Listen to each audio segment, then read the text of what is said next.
Hello, everyone. If you like what I'm doing here, please consider subscribing, liking, and commenting. It would really help the channel out quite a bit. Thank you very much.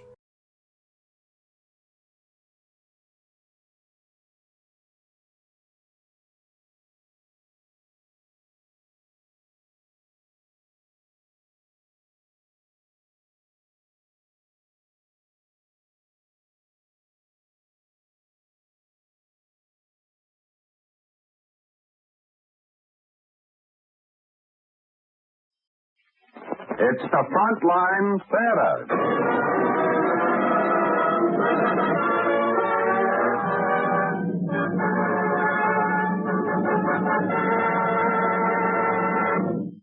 Frontline Theater presents Only Yesterday, starring Loretta Young and Joseph Cotton in the radio adaptation of a great and outstanding movie hit. And as an added attraction, there's the music of Xavier Cugat and his band.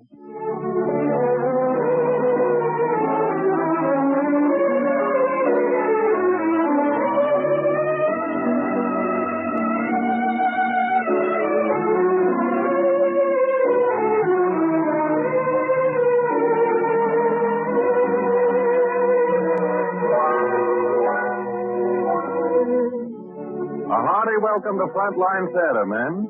This is your theater, and every performance is presented especially for you, the men fighting with the United Nations on freedom's front line. Our play tonight is the radio adaptation of one of the most memorable stories ever presented on the screen. But just to give you men ample time to gather around your radio, here's Xavier Cugat and his rumba band playing a modern version of a timeless hit, Isle of Capri.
Thank you, Xavier Cugat. We'll be coming back for some more of your swell music during intermission. But now, let's get to Act One of Only Yesterday, starring Loretta Young as Mary Lane and Joseph Cotton as Jim Emerson. The time is October 1929, the month of the fateful Wall Street crash. Prices are tumbling, fortunes disappearing, men taking their lives in the face of financial doom. Jim Emerson, tall, middle-aged, respectable speculator, sits in his study. He stares somberly at the revolver on his desk. Suddenly, his hand moves toward it. His fingers wind themselves around it. He raises the revolver to his head and... Yes? I know you didn't want to be disturbed, Mr. Emerson, but... Why, I beg your pardon, sir. What's the matter? That gun on your desk, sir. I mean... Just cleaning it. What do you want? A young boy just wrote this letter, sir. It's marked personal and urgent. I thought it might be important. You can leave it. Yes, sir. The boy says he was told to wait, sir. Will it be an answer? I don't know. I haven't read it yet. I'll have him wait outside. Funny way to do up a letter. All this sealing wax and tape looks more like a manuscript. Oh, well. A few minutes more can't make much difference. Might as well read it. To you who will not remember me, but whom I can never forget, you need not be worried by what I write. I ask for nothing. No love, no pity, no atonement, nothing. And yet I must write. This one and only time I must speak to you, darling. To you who has never known me, and whom I have never ceased to love. I say you never knew me, you never did. Not even when we met. Oh, yes, we met. The first time when you came to Norfolk to visit friends you've known at college. I was only 14 then. Of course you didn't notice me. A shy, gawky adolescent girl. You didn't notice how I trembled when you accidentally touched my hand. Or how I colored when you looked at me. But you did look at me. And smiled. And in that single dot of time, the mere breath between two moments, a little half-grown girl became a woman. A woman who was to love you all her life. I loved you even then with my whole heart. But 5 years passed before I spoke to you. Remember, Jim, it was during the war. You were stationed at the training camp near town, and we were entertaining officers at the country club. Say, if these girls are a sample of what this town is like, I'm going to change my address after the war. What do you mean, war? If this is war, Sherman was off his nut. Another cocktail, dear? That's for me. Oh, excuse me, Lieutenant James Emerson. I'm Emerson. Well, I'm supposed to look out for you, and... well, the orchestra's playing. Shall we dance? Why not? You know, I certainly am in luck having you take care of me. Why did I ever meet you before? Don't say that. What have I done? Well, you see this card? It says Lieutenant James Emerson, me. Uh-huh. And the other side? Miss Amy Breckenridge. You? No. No? No, I'm Mary Lane. You see, we're supposed to take care of the officers whose name was on our card. But I traded Amy, my captain, for you. Showing you have no proper respect for rank. But why did you? Because I wanted to be with you. Tell Amy that. Well, not exactly. She thinks you and I know each other very well. What gave her that idea? I did. What? And I wore some flowers last week, too. Flowers, too? From me? Yes. Say, how long has this been going on? 5 years. Have I been sending you flowers for 5 years? Oh, no, I mean it's been 5 years since we met. Well, it's all fine with me, but look, I think we'd better go out on the porch and get this all straightened out. Oh. You see, it was at Mrs. Talbot's party when you visited here 5 years ago. And I met you then? Yes. Well, I don't think you noticed me. I was only 14, of course. But I gave you a sandwich. That was nice of you. And I saw you once afterwards when you were campaigning for President Wilson. You made a speech. Oh, it was a beautiful speech. I'll never forget the way you said, "He is the only man who can keep us out of war." Swell guesser, wasn't I? Well, it was the way you said it. You were so sincere and so handsome, too. I tried to buy a picture of you, but they only had the ones of President Wilson and Vice President Marshall. Oh, you darling. Oh. I said, oh. Oh, please, you really mustn't kiss me. Well, why not? You can't say you haven't known me long enough. 5 years, that's enough for one kiss, especially such a little one. Perhaps we'd better go inside. You don't want to? No. And come on, let's walk. There's a lot of things about you I'd like to know. Now I can tell you, Jim, in this letter, the things I thought as we walked that night. I said to myself, all the rest was a dream. Nothing but this moment was real. This is real. I'm walking with him and he's smiling at me. He did smile at me, Jim. But I didn't know then what I came to know later. That your eyes were always the same for any woman, warm and melting. I only knew that I was happy, just being there with you in the night. Perfect, isn't it?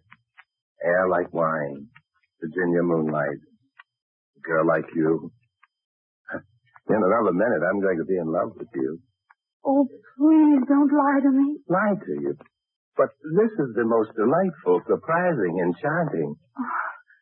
Oh, my sweet. Oh. 5 years. I've loved you for 5 years.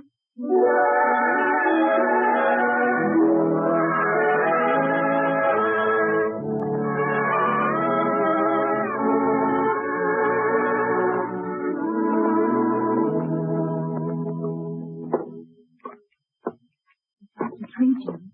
Try not to make any noise. Who's making it? Oh, Be careful. that wasn't me, Mary, honest. That was that last cocktail. Dad and Mother must be sound asleep. I've never been out this late before. Sorry Oh, no, I'm glad. for everything. For everything. Oh, what are we whispering about? We're married, aren't we? Let's go in and tell them. Oh, do you think we should? I mean, tonight? Oh, but It Jim, might be a shock to them like this. I really ought to meet them first. Oh. I mean, when there's no cocktails stumbling all over the place. Well, if you think so. Jim, when will you get away from camp? When am I going to see you again? Saturday night, my next leave, unless I go AWOL, and I might. And you do. You do love me, don't you? I do. And there's a kiss for every question. Cheer up, sweet. Only till Saturday. Only till Saturday. Only a million years, that's all.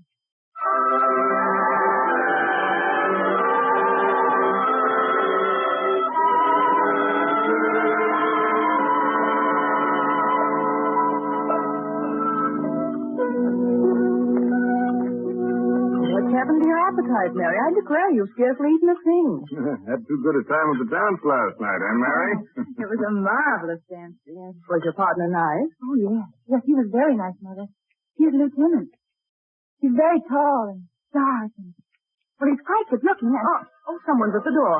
Hope will answer it. Oh, Mary, will your officer be coming to the house? Oh, of course, Mother. On Saturday when he gets his leave. Good morning, everybody. Oh, hello, Amy. Come in. Have a hot waffle? No, thanks, Mrs. Lane. I'm too excited to eat. Have you heard the news? What news? The men at the camp are leaving. They're going across. This morning? Yes, the orders from Washington came all of a sudden. Going across. What? Mary, what's wrong with you? Oh, excuse me, Mother. I really don't want any waffles, and I've got to hurry. If you're hurrying to see a certain officer, you might as well stay here. Stay here? Amy, what do you mean? I mean, I just came from the railroad station. I saw him getting on the train. He's gone.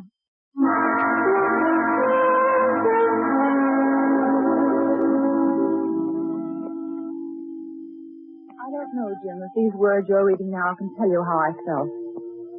I never thought of blaming you. I told myself it was your duty. You had to go. It wasn't your fault that they wouldn't let you phone. I told myself I'd hear from you. That you'd write me soon. But you didn't, Jim. I never heard from you again.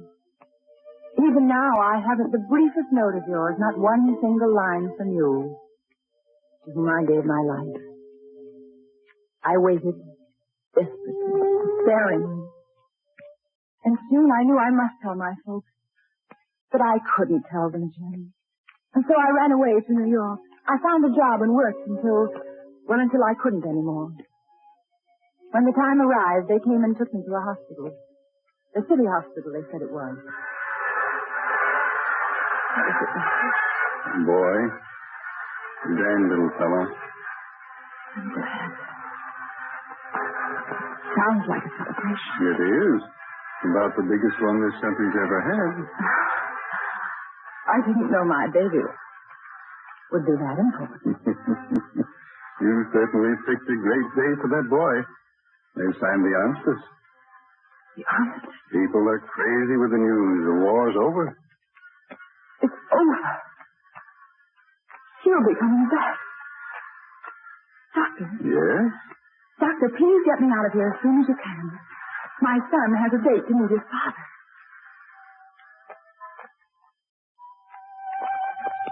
That's all I could think of, Jim, that you were coming back. Nothing else mattered. Not even the terrible loneliness in which my son was born. Your son, Jim. And somehow my luck changed when I got out. I found a job in a dress shop owned by Julie Murray. She was kind to me, Jim. I told her all about you. She understood. Her faith was just as strong as mine. Something had happened to keep you from writing. And when you saw me again, you'd love me as you loved me that night. Julie and I, we counted the weeks together. Then the days. And then suddenly there were only hours left. Your regiment was back. We were there in that delirious crowd looking for you, trying to find you. Mary, he ought to be in this bath. Can you see him? I guess you. Maybe. There he is. Jim! Company! Oh! Nick! 5 men. Lock. Jim! Oh, hello. It's wonderful to have you back. Yes, it's wonderful to be back. Jim. Jim, don't you know who I am? Oh, good old Jim. Blanche, honey, how are you? Just fine, even my great, big, beautiful The same old ride. Where do we go from here? Oh, everywhere. We'll pick up right from where we left off. The whole gang's waiting. Come on. Let's go. That's good enough for me. Jim. Oh, I couldn't keep up with you, Mary. Have you found him? Where is he? What's the matter, Charles? What's happened? He didn't know me, Julia. He didn't recognize me. He shook my hand and he didn't know who I was.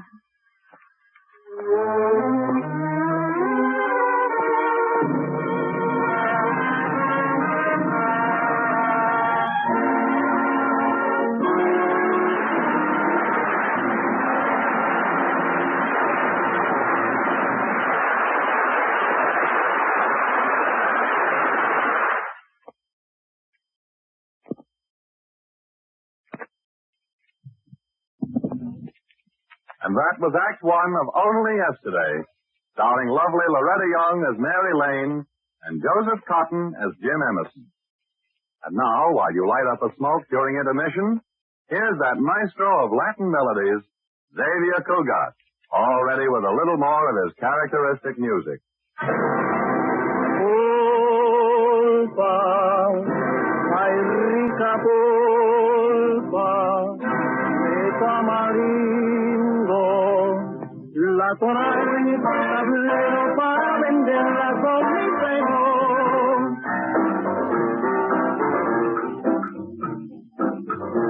Al salir mi hermosa, a escuchar mi pregón, luces como una rosa, hay de las muchas que engalanan tu balcón. Pulpa, rica pulpa, es mi pulpa más sabrosa que la miel. Cual la pulpa de unos labios que curaron mi sagrario.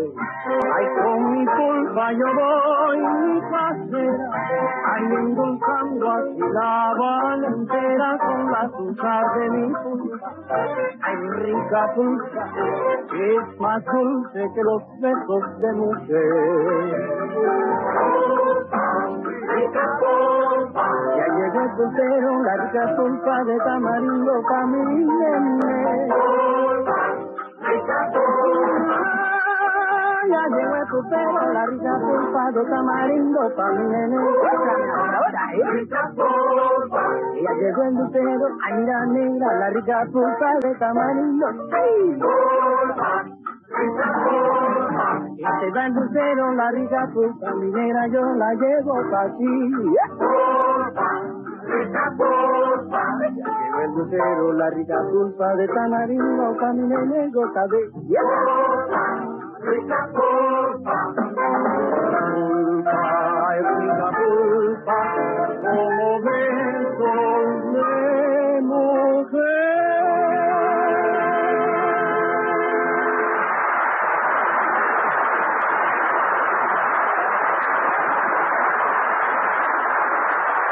Thank you, Xavier Cugat, and please come back again soon. And now, back to Act Two of Only Yesterday. House lights are being dimmed, the curtain rises slowly. We find Jim Emerson still seated in his study, reading the fascinating letter brought to him by a little boy. A letter which tells this story. Jim, no one will ever know how I felt that moment when you turned away. All my dreams, all the tender little things I built up in my mind came crashing down. About my life. I don't know how I even managed to get home. Julia tried to help, of course. She insisted that we come to live with her, the boy and I. And she thought up all sorts of excuses for you, Jim. After all, you'd only seen me once, that night, and I had changed. My hair was bobbed and my clothes were different. That was why you hadn't recognized me. But in my heart, I knew the truth. I was just one of many for you. It wasn't that you didn't know me now. The truth was, you never knew me. Never thought of me at all. I wasn't complaining, Jim. I didn't then, and I'm not complaining now. But don't you see? I couldn't bring the boy to you. You'd never asked to have a son, and why should I burden your life with his? So I tried to work. I thought that work perhaps might help me to forget. And I did work, but I couldn't forget. It was just about a month later, I think. Mary, dinner's ready, dear. Come on, honey, I'm hungry enough. What's the idea of the half and fruit? We're eating here. You'll have to excuse me, Julia. I'm going out. Out where? To see Jim. That's an idea, I can't child. stand it any longer. I'm going to tell him who I am. Isn't this rather a sudden thing? Sudden? You know where I was this noon? In front of his office, waiting for him to come out. Hoping he'd see me and remember. Mary, darling. And that wasn't the first time, Julia. There hasn't been a day since he came back that I haven't stood outside his office. Or near his home, hoping that he'd see me. Too proud to go to him and tell him the truth. But I'm going to swallow my pride, Julia. I'm going to him and tell him that I love him and... Mary. Oh, I know, Julia. You think I'm out of my mind, don't you? Mary, have you seen this evening's paper? Paper? No, Here, you better take a look at it. Front page. Mr. James Emerson and his wife, the former Blanche King, sailed today for a honeymoon. Oh, Mary, darling. I'm so terribly sorry.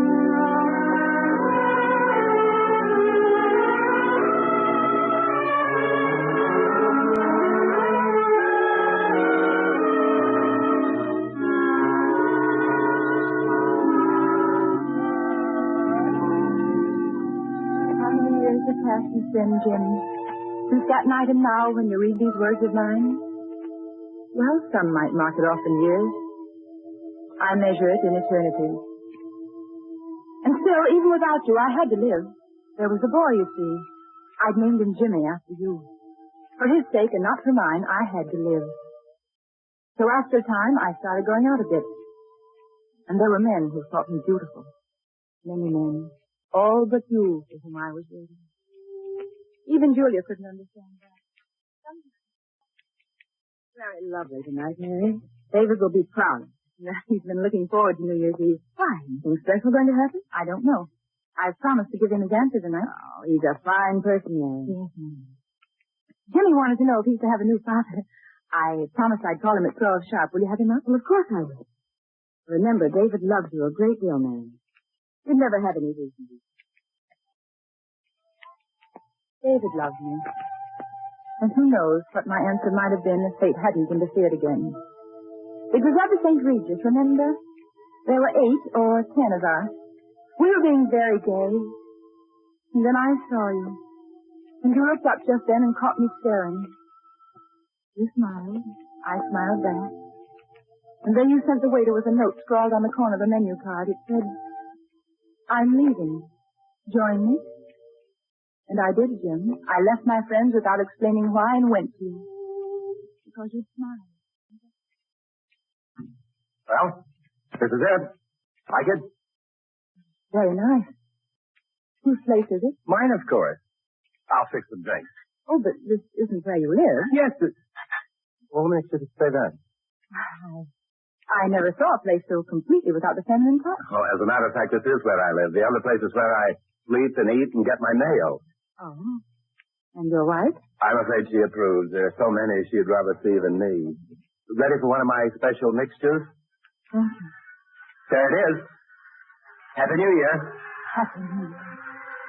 Oh, I'm sorry. May I use your phone? Certainly, right there. Thank you. Operator, I want Sacramento 7682. Yes, please. Want me to disappear while you talk? No. I warn you, I'll listen. I don't mind. Hello? Is that you, darling? Happy New Year. No, that's all, dear. No, absolutely nothing else. Yes, of course. You'd be the first to know. Yes, darling. Good night. Sounded quite innocent. Was it a man? Yes. I'm jealous. He wouldn't be jealous of you. He'd be glad I was here. You're the strangest person. Who are you? All right. Leave it all to guessing. Leave me in the dark, but I don't care. I'm not afraid of the dark. Are you? Oh, how can it be dark when you're happy? Oh, you darling.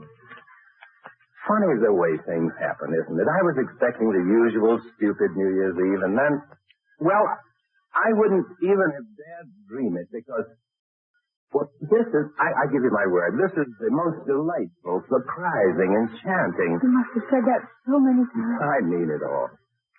You love me. Oh, to hear you say it. Love you. To hear you say it just like that.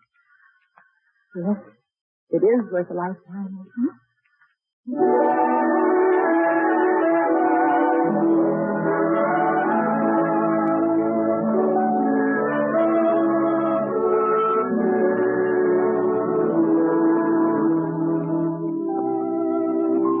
It's so difficult, Jim, to put on paper all the things I dreamed as I left you that night. I was so sure you'd phone, so certain that you'd recognize me. And I was glad I'd waited for you all those years. And now, I was waiting again. Because you didn't phone. You never did. I should have called you, perhaps. But it's too late now. I'm ill. The doctor looks so grave and serious. He doesn't say very much, but I pretty well know how he is. Why don't you try to sleep a little? Julia, tell me the truth. You found a boarding school for Jimmy to go to. What of it? He'd like to see it. It's hopeless then. Oh, now that's no way to talk. Julia. Yes? Julia, in the drawer of the night table, there's a letter. Will you give it to me? And a pen? Yes, you think. Oh, please. Most of it's written already. There isn't much in it. And now it's time to say goodbye, Jim. When you receive this, I shall be gone, but your son will be there. He'll bring these to you. You must not feel you owe him any duty, Jim, because I've provided for him, and Julia loves him. But still, I feel I have no right denying you the privilege of this one last choice. Goodbye, my darling. I can call you mine now. I can even write them now. The words I didn't speak last year. I love you, Jim, as I have loved you always.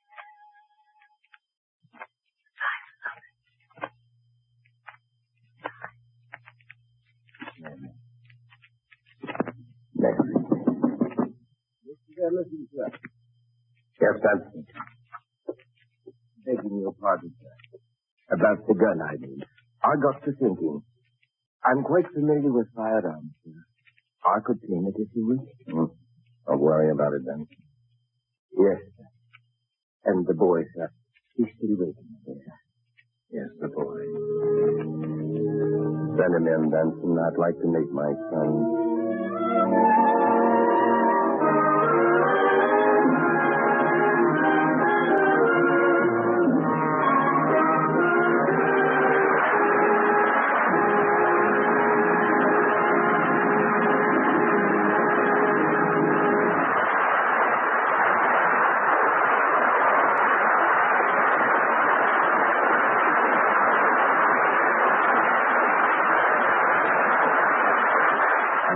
Down comes the final curtain on Only Yesterday, a drama starring Loretta Young as Mary Lane and Joseph Cotton as Jim Emerson.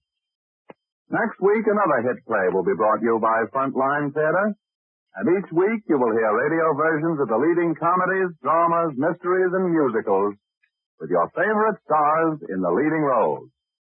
If you would like to hear any special play, just mail your request to Frontline Theater, Armed Forces Radio, Los Angeles, USA.